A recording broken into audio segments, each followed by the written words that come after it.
Bonjour à tous, très heureux de vous retrouver. School TV Le Mag, une demi-heure concernant la scolarité de vos enfants. À chaque fois une thématique forte, une initiative sur le plan local ou national, toujours avec Alix et Nguyen. Salut Alix. Salut. On est reparti, voici le sommaire, direction.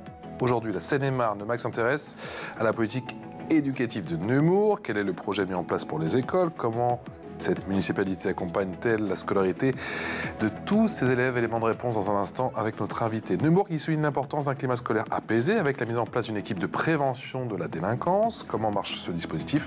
Là aussi, on se posera toutes ces questions. Et puis il y aura bien évidemment une loupe. Et la loupe, c'est avec Alix. Oui, et je vous parle de Benjamin Pilvoine. Il a 18 ans et il a déjà créé un concours d'éloquence.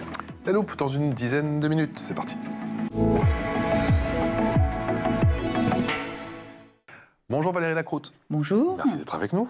Comment Merci de allez-vous? votre invitation. Très bien. On est très heureux de vous accueillir. Vous êtes vice-présidente de la région Île-de-France, chargée de l'agriculture et L'alimentation. de l'alimentation. C'est très important. Maire de Nemours, bien évidemment, et ancienne députée de Seine-et-Marne. Quelle est la singularité de cette très belle ville de Nemours, qui est à environ 82 km de Paris, oui, à côté de Fontainebleau, pour situer. Fontainebleau, voilà, à 15 km de Fontainebleau. Si vous deviez la décrire, cette porte de l'Île-de-France. De l'Île-de-France. Oui, tout à fait. Puisque quelle est sa singularité? Sa singularité, c'est une commune urbaine en milieu rural. D'accord. C'est un peu la particularité des villes, ce qu'on appelait à l'époque les villes traits d'union de l'Île-de-France, porte d'entrée de l'Île-de-France. Et donc, c'est une charmante ville. Hein, et donc, j'invite vos auditeurs, avec vos musées, votre château, à venir nous voir. Il y a le château de Fontainebleau pas loin aussi. La spécificité d'avoir deux musées, puisqu'on a le musée, château-musée de la commune, en plein cœur de ville, et on a le musée de la préhistoire, d'Île-de-France, donc qui appartient au département de la Seine-et-Marne. Et donc, ça fait de Nemours une très jolie ville médiévale, voilà, très attractive, avec le Loing, donc une rivière qui est jolie, mais qui parfois se réveille, puisqu'en 2016, nous avions fait l'objet d'inondations exceptionnelles sur... Une ville, c'est une certitude avec un patrimoine riche. Quel accès vous accordez justement à la culture? Quelle est l'importance de la culture justement dans votre approche, dans votre démarche pour vos élèves? Combien d'écoliers tout d'abord? À peu près 1300 écoliers. Voilà, on a 5 groupes scolaires. Donc tous les groupes scolaires sont fusionnés maintenant, c'est-à-dire qu'on n'a plus qu'un seul directeur ou directrice sur l'ensemble primaire maternel, donc ce qui permet d'avoir un mode de fonctionnement plus souple, même pour les enseignants. Donc 5 groupes scolaires. Et nous avons un lien très fort entre l'éducation et la culture. C'est un des objectifs que l'on s'est fixé. Et d'ailleurs, la région Île-de-France, au travers d'un certain nombre de dispositifs, aide les communes à développer ce lien entre culture, éducation et même sport. On en reparlera peut-être aussi. Hein, bien évidemment. Voilà, et c'est l'objectif d'un maire d'avoir une politique un peu globale, hein, d'envelopper tous les dispositifs qui peuvent exister à destination de nos enfants. Voilà, c'est une des priorités des communes, hein, puisqu'on a en charge les écoles. Bien sûr. Donc c'est vraiment notre priorité. C'est pas tous les jours facile, mais ça fait partie de nos vraies préoccupations. Deux maîtres mots, l'éducation, bien évidemment. La solidarité aussi. Comment, à partir de ces postulats de base, on construit son projet éducatif? Alors le projet éducatif, il est à destination aussi bien des quartiers en politique de la ville, puisque Nemours, on a un quartier en politique de la ville, mais il est aussi destiné aux autres écoles. Et la vraie difficulté, je dirais, c'est qu'on a des aides de l'État, mais fléchées sur les écoles en quartier politique de la ville et pas les autres. D'accord. Et donc, c'est là où il faut arriver. Ça marche pour le PRE, par exemple? Voilà, réussite éducative, qui est fléchée essentiellement sur le quartier politique de la ville, mais où on arrive aussi quand même à intégrer d'autres enfants des écoles, par exemple, du centre-ville. Et c'est là où il faut réussir ce pari. Donc avec un suivi personnalisé pour les élèves qui sont le plus en difficulté, avec des résultats? Oui, alors réussite éducative, oui, on a une centaine, entre 80 et 100 enfants qui sont tous les ans suivis par cette réussite éducative. Donc, ils sont identifiés soit par les enseignants, soit par nos ATSEM qui encadrent les enfants. Et donc, il y a un accompagnement personnalisé de l'enfant et de la famille. Parce que l'objectif, c'est pas de s'arrêter qu'à l'enfant. Il faut aussi accompagner la famille parce que souvent les difficultés des enfants, on les retrouve, elles rejaillissent où elles viennent, elles sont d'origine familiale. Donc on a besoin de cet accompagnement, donc accompagnement personnalisé et familial. Donc il y a effectivement... Et les parents jouent le jeu? Pas tous, j'imagine, pas mais... toujours, parce que c'est sur la base du volontariat, toujours. Donc c'est ça la difficulté, c'est qu'on ne peut rien imposer. Voilà, donc il faut être force de persuasion. Il faut être pédagogue, là aussi. Voilà, donc on a des animateurs qui sont là pour accompagner les familles, qui les encadrent, qui parfois emmènent les enfants à des rendez-vous médicaux, parce que la famille n'est pas en capacité de le faire, n'a pas tout compris. Voilà, donc il y a un vrai parcours qui s'est mis en place avec on a mis en place des locaux, en plus dans le quartier politique de la ville, pour être au plus proche des familles, puisque c'est là où elles sont le plus en difficulté, donc ouvert sur le quartier. Donc ça permet aux familles de venir plus facilement dans ces locaux pour parler avec les éducateurs, la maman ou parfois le papa. Et donc c'est vraiment cet accompagnement familial qui permet de donner des résultats, puisqu'on a, je vous disais, sur la centaine d'enfants par an, on a 60% des enfants qui sortent du dispositif. Ça veut dire qu'on estime qu'on a réussi notre mission tous les ans. Voilà, et donc on a des enfants qu'on peut suivre jusqu'à 3 ans. Voilà, quand on sent qu'à la fin de l'année, c'est pas suffisant, on continue.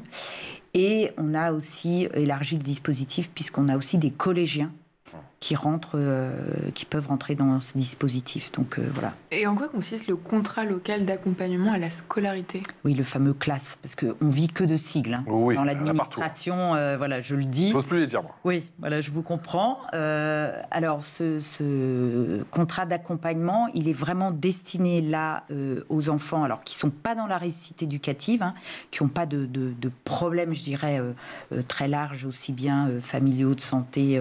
Là, c'est vraiment des enfants qui ont plus des difficultés scolaires et donc qui sont pris en charge le soir après l'école, donc 1 ou 2 fois par semaine par des enseignants.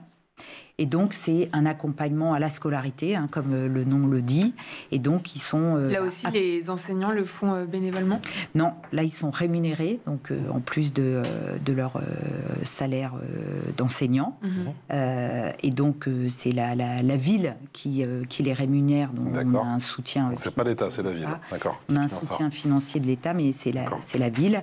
Et donc, les enseignants prennent des petits groupes d'une dizaine d'enfants répartis, et il y a cet accompagnement qui se fait sur la scolarité. Voilà, donc un soutien soit en maths, soit en français, enfin voilà. Et puis leur apprendre à apprendre, à travailler, à comprendre, voilà, pour les aider au quotidien dans la classe où effectivement ils rencontrent des difficultés. Plus globalement, Valérie Lacroute, comment on travaille sur la thématique du bien-être à l'école et surtout comment l'optimiser, comment l'augmenter? J'imagine que ça passe par la rénovation du bâti, et on se souvient bien sûr des émeutes. Vous avez été victime, vous aussi, à Nemours, pourtant on se dit Nemours. Oui. Mais vous n'avez pas effectivement échappé à ces émeutes. La rénovation du bâti, et également aussi par une équipe assez spéciale, j'ai lu, effectivement, de prévention de la délinquance. Oui. Alors, avec quel champ d'action? Là, on est sur un champ d'action qui, je dirais, dépasse les compétences d'une commune, puisque je vous disais tout à l'heure, le maire, enfin l'équipe municipale est orientée vers les enfants dans les écoles.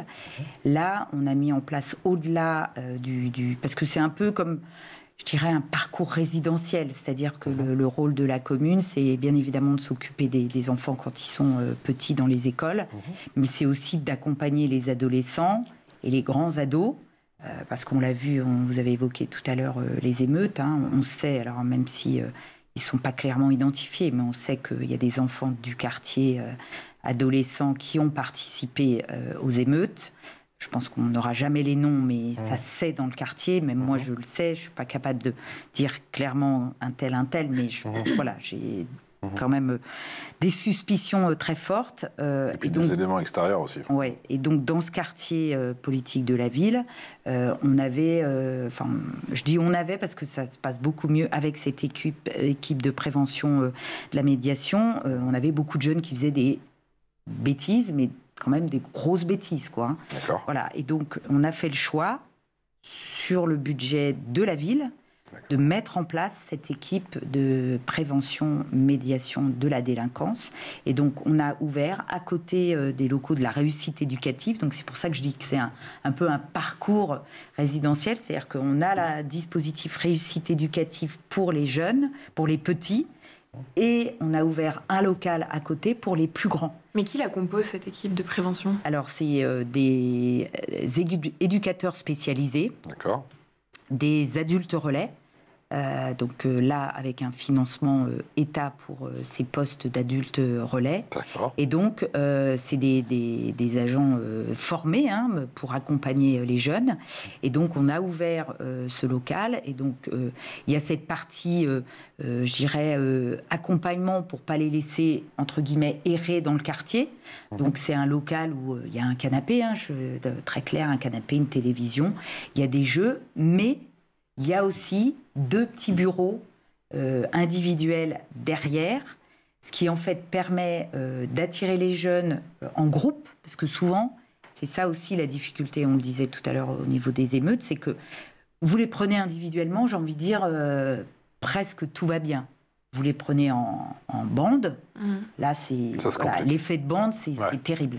Et donc, du coup, ils viennent dans ce local, donc il y a des échanges, des discussions, ils jouent, ils font des jeux et tout. Et on essaye d'identifier les problématiques qu'ils rencontrent. Donc, ça peut être des problématiques scolaires, ça peut être aussi des problématiques familiales. On a souvent des familles monoparentales où le problème d'éducation et le problème d'encadrement est compliqué. On a certains jeunes qui sont à l'école en formation professionnelle, qui ont besoin de faire des stages ou trouver une alternance. Et bien évidemment, comme ils ont des comportements qui ne sont pas des comportements qu'on rencontre au quotidien, ils ont besoin d'être accompagnés. Et donc, du coup, ces petits bureaux derrière permettent de les recevoir individuellement pendant que les copains sont à côté en train de jouer. Donc il y a ce lien de confiance qui se crée. Et qui a été long à nouer. Ah oui, il a fallu 6-8 mois. D'accord. Donc ça commence à porter ses fruits maintenant. Et là, maintenant, ça porte ses fruits. Au départ, notre éducateur spécialisé qui est vraiment formé, moi, j'avais les jeunes qui, quand je viens dans le quartier, me disaient « Oui, Madame le maire, alors je ne vais pas donner son nom, mais on ne veut pas de lui, il ne nous écoute pas, c'est un con, il nous emmerde. » Enfin, voilà, des propos très, très durs. D'accord. C'est des propos que je n'entends plus maintenant. Voilà. Il a tenu le choc. Il a été menacé, enfin, voilà, après... et donc, il a réussi à créer ce lien de confiance. Et donc, on a réussi à étoffer l'équipe. Et maintenant, ils sont 4 à accompagner ces jeunes. Et donc, on a des jeunes de 13 à 18. L'idée, c'est... Et il y a des projets aussi concrets qui émanent de cette structure ? Oui, tout à fait. Et l'objectif, c'est bien évidemment de les accompagner au niveau scolaire, mais c'est aussi les accompagner. Vous voyez, par exemple, on a une très, très belle piscine extérieure. Ils avaient l'habitude l'été d'aller à la piscine et de mettre le bordel, voilà, clairement, de pas payer à l'entrée, de menacer de pas payer à l'entrée, de fumer sur les pelouses, enfin autre qu'une cigarette. Voilà, ils avaient même découpé le grillage pour rentrer sans payer. Ils sont accompagnés à la piscine. Donc maintenant, on n'a plus ces sujets-là. Ils ont fait un. Donc ils sont responsabilisés, ils sont. Petit à petit. Alors bon, c'est pas tout rose, je vous dis ça. Il y a quand même encore. Oui, c'est pas un coup de baguette magique, quoi. Voilà. Mais. Et puis écoutez aussi. Voilà, parce qu'il y a aussi ça. C'est Madame le maire, vous proposez rien, on s'ennuie, il se passe rien à Nemours. Je dis mais on n'est pas là pour consommer du loisir. Nous, on met des choses en place si, en contrepartie, vous êtes, je dirais, vous répondez à vos obligations en matière de scolarité, vous êtes respectueux des équipements, vous êtes respectueux du mobilier urbain. Moi, je ne suis pas là que pour vous mettre du loisir et consommer du loisir. C'est pas comme ça que ça fonctionne. Chez vous, ça doit être la même chose. Donc, il y a tout cet apprentissage qui est vraiment très, très large, mais qui est très important. C'est-à-dire que vous passez un espèce de contrat avec eux, au final ? Oui, en clair, oui. C'est-à-dire que là, quand ils sont partis faire le stage là, rallye, C'était en contrepartie d'un travail qui a pu être fait avec eux. Ils sont partis une petite semaine échanger je dirais en milieu, on ne va pas dire fermé, mais ils ont eu la possibilité d'échanger avec des militaires, d'avoir des stages de pratiques un peu sportives, intensives, avec des règles très précises. Voilà. Et donc, pour eux, c'était au départ, ils se sont dit « ouh là là », et puis finalement, ils ont très apprécié cette semaine, parce que ça leur a permis aussi de comprendre qu'il y avait des règles, mais que c'était aussi des moments un petit peu de cadre. Oui, voilà. Quel est le rôle justement de cette équipe de prévention lors de la fête de la jeunesse ? Alors, ils sont là aussi pour accompagner, puisqu'effectivement, on fait cette très belle fête de la jeunesse. Donc, avec pour objectif, les premières années, elle a plus de 10 ans, cette fête de la jeunesse. Les premières années, c'était, c'est côté festif, il y a des jeux, il y a des structures gonflables, on s'amuse. Et puis, petit à petit, j'ai dit, au-delà d'offrir le côté structure gonflable, on s'amuse, c'est aussi le moment de faire passer des messages. Et donc, cette fête de la jeunesse, la thématique essentielle, c'est sécurité, prévention. Donc, on invite des partenaires. Donc, maintenant, on a la gendarmerie, on a la police nationale, on a la Massif avec la voiture tonneau, on a une association de vélo qui apprend, entre guillemets, à faire du vélo, mais surtout à respecter les règles de sécurité. L'année dernière, on avait aussi une action sur l'usage de la trottinette. Ça aussi, c'est un vrai sujet, pas qu'à Paris. On a fait quelques émissions dessus. Oui. Voilà. Et donc, cette fête de la jeunesse, elle est là pour envoyer des messages. On a la mission locale, on a la prévention contre les maladies sexuellement transmissibles. Enfin, on a plein de choses. Et la structure de prévention est là aussi et amène les plus grands à venir aussi sur cette fête de la jeunesse. Donc on accueille, maintenant on est sur à plus de 3300 personnes et jeunes qui viennent sur cette fête de la jeunesse. Et ils sont réceptifs ? Et ils sont réceptifs parce qu'on a mis aussi en place, il faut aussi un peu d'attractivité. Donc on remet des lots, mais pour pouvoir gagner ces lots, on leur remet un petit passeport quand ils rentrent sur la fête de la jeunesse avec des petites cases. Et ils doivent passer sur 10 stands. D'accord. C'est quoi les lots ? C'est quoi les lots ? Les lots, alors il y a eu l'année dernière une tablette, on a eu des bons cadeaux Intersport, enfin voilà, il y a des choses qui sont pour eux assez attractives. Et donc ils passent dans ces stands, ils doivent répondre aux questions qui sont posées dans ces stands. Et à la fin, pof, il y a le petit coup de tampon qui fait qu'ils feront partie des lauréats tirés pour gagner éventuellement un cadeau. Donc tout ça, c'est un vrai travail qui est mené de longue haleine, mais qui petit à petit porte ses fruits. Et ces jeunes qui, les premières années, disent la fête de la jeunesse, c'est pour les petits. Maintenant, ils viennent. Finalement, il y a un intérêt. Ils y participent. Et on travaille aussi avec la mission locale qui met à ce moment-là ce qu'on appelle en place des jobs à la journée. Et donc, c'est des jeunes qui sont rémunérés sur la journée et qui viennent accompagner, qui viennent encadrer, qui viennent nettoyer à la fin de cette grosse journée. Enfin, voilà. L'idée, c'est de faire participer, mais de leur expliquer quand ils participent à quoi ça sert. Et en contrepartie, de les remercier, quoi. Parce qu'on est à l'âge où... autant nous, on fait des choses et on n'attend pas forcément un remercie, un retour positif. À cet âge-là, s'il n'y a pas le retour, pour eux, ils ne le font pas gratuitement. L'équipe de prévention, plus globalement, elle vous fait déjà des retours sur leurs échanges avec les jeunes ? Ah oui. Qu'est-ce qui ressort principalement ? Ce qui ressort, c'est la possibilité de dialoguer, d'échanger. Avant, on était quand même dans les premiers mois dans un espèce de confrontation, de rapport de force. Maintenant, beaucoup moins. Il existe encore un peu, hein, parce que de temps en temps, il y en a un ou deux qui arrivent après une journée d'école. Au début, on en avait un ou deux. Ils faisaient des jeux de société, ils discutaient, et au bout d'un moment, il y en avait un qui pétait un câble, qui renversait la table, qui jetait tout par terre. Ils avaient même dégradé le local. Les premiers mois, on nous a volé la télé qu'il y avait dans le local. C'était quand même pour eux. Hein. Voilà. Là, ça y est, on est dans une situation apaisée où il y a vraiment maintenant du dialogue, de la discussion. De confiance. Ouais. Et ce climat apaisé, est-ce qu'on le retrouve également dans les cours d'école et aux abords des cours d'école, ou c'est un tout autre sujet? C'est un tout autre sujet. Parce que vous voyez, le travail qu'on a fait, et là, c'est des jeunes qui ont entre 14 et 18 ans, et puis ils grandissent, ils vieillissent, hein, donc leur comportement change. Donc voilà, donc là, on arrive à avoir des résultats. En revanche, ce qui arrive dans les écoles, et les enseignants nous le disent aussi, et nous on le constate avec les ATSEM, c'est que la violence, elle est de plus en plus jeune.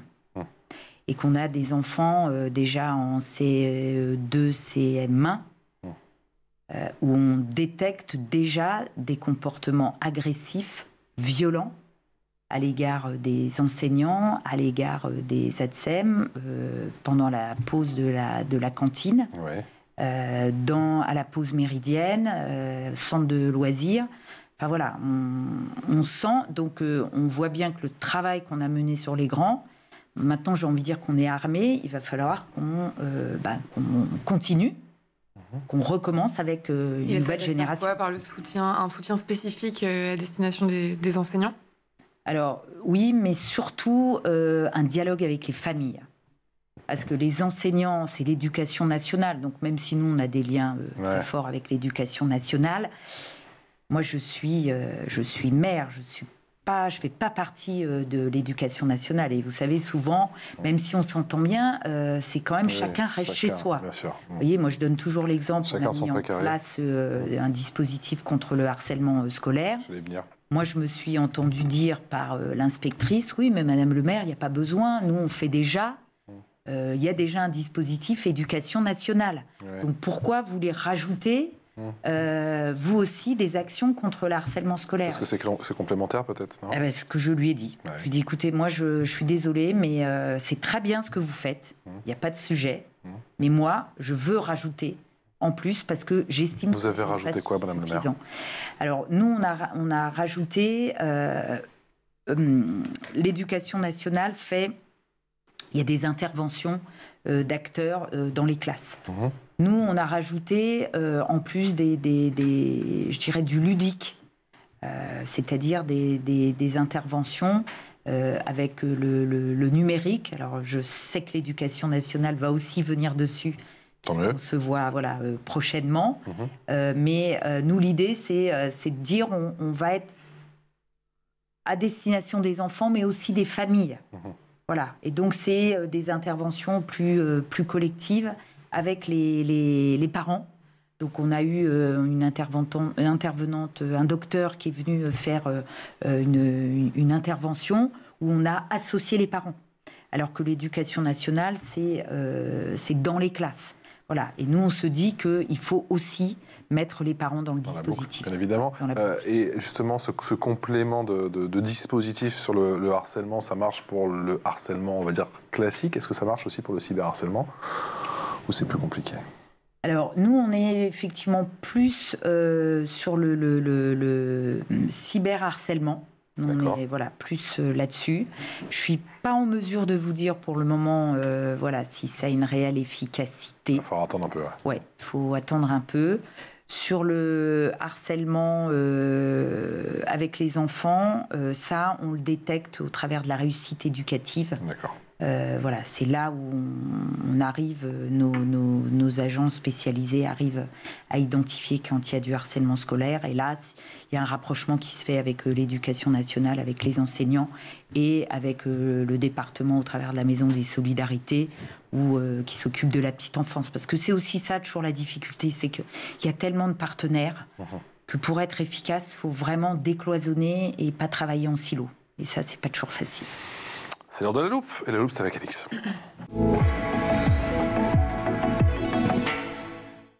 Et Alix, tu nous parles aujourd'hui d'un certain Benjamin Pilavoine, 18 ans. Il a créé un concours d'éloquence grâce auquel il entend faire renouer les jeunes et la politique. Eh oui, Benjamin est étudiant en droit à l'université Panthéon-Sorbonne et il nourrit déjà de grandes ambitions puisqu'il espère devenir député du Loiret en 2027. C'est bien. Et donc en mars dernier, il s'est tenu la 2e édition de ce concours imaginé par ce jeune habitant de Saint-Pierre-les-Némours dans le cadre de son association La Voix aux Jeunes. 13 lycéens et étudiants de Seine-et-Marne se sont affrontés autour du sujet « La langue française en déperdition, phénomène d'actualité ». Le jury était entre autres composé d'élus et de membres de l'association d'éloquence Révolte-toi Sorbonne. On écoute Benjamin nous en dire plus sur ses motivations. Pour faire très bref, le concours d'éloquence il est né d'une initiative lycéenne que j'ai portée l'an dernier sur la commune de Saint-Pierre-les-Nemours. Aujourd'hui, il a lieu sur Fontainebleau et l'an prochain, il aura donc lieu également sur Fontainebleau, sur Savigny-le-Temple et dans le Loiret pour mettre en avant notre patrimoine. C'est avec ce constat que j'ai pu réaliser, avec les débats stériles au Parlement ou encore avec un désengagement global de la jeunesse sur l'activité communale, que j'ai décidé de porter ce projet pour montrer que les élus locaux étaient encore engagés pour la jeunesse et que nos jeunes avaient encore envie de s'engager pour les collectivités locales. Ce concours, je l'ai donc porté avec nos élus locaux, avec nos entreprises, avec nos jeunes ou encore avec nos associations locales. Le constat, c'est que tout le monde s'est mobilisé. Bruno Landais, maire de Saint-Pierre-les-Nemours, Julien Gondard, maire de Fontainebleau, ou encore Frédéric Valtou, notre nouveau ministre délégué à la Santé, et Juliette Villegrain, notre député de circonscription. Ils étaient tous là, ils ont répondu à l'appel, et le public était également présent.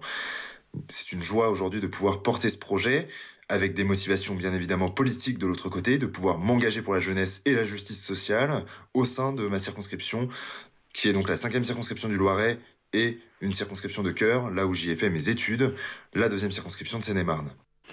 Et je vous le disais, Benjamin est très investi, il ne s'arrête pas là, il prévoit de continuer à développer les activités de son association en pérennisant le concours à Fontainebleau et en organisant d'autres concours en Seine-et-Marne et dans le Loiret. Il travaille également sur la mise en place d'un concours de la francophonie, un projet long à mettre en place puisqu'il nécessite de mobiliser les partenaires et les étudiants étrangers avec un certain goût pour l'éloquence. On a parlé éloquence, culture, sécurité, on n'a pas parlé de sport, on l'a rapidement évoqué. Quelle est la place du sport dans votre dispositif ?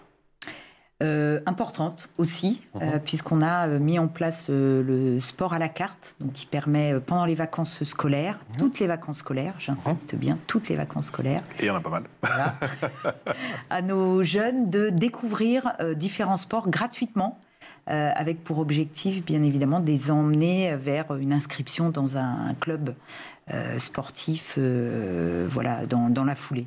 Donc ça marche bien. Et ça permet aussi de prendre en charge ses enfants sur des journées. Donc ça soulage aussi un peu les familles. Oui, voilà. Merci pour nous. Et donc ça fonctionne bien. Et le sport sur ordonnance ? Oui, alors ça c'est pour les plus grands. Là on n'est plus chez les enfants. On y vient. Voilà. L'idée c'est qu'après on puisse l'étendre aux plus jeunes. Mais on l'a mis en place là pour les plus grands sports à la carte et sports sur ordonnance. Donc c'est soit il y a des villes qui ont déjà développé ça. C'est votre médecin qui vous prescrit du sport et donc en contrepartie, voilà. Ils sont pris en charge gratuitement par la section sportive. Merci infiniment d'être venu nous voir ce matin. Merci de votre invitation. Votre projet éducatif de votre très belle ville de Nemours. Valérie Lacroute, vice-présidente d'Île-de-France, chargée de l'agriculture et de l'alimentation. On n'a même pas le temps d'en parler. Maire de Nemours et ancienne députée de Seine-et-Marne. Un immense merci d'être venu nous voir aujourd'hui. Merci à vous. Alix, on se retrouve demain. À demain. Pour de nouvelles aventures. Ciao.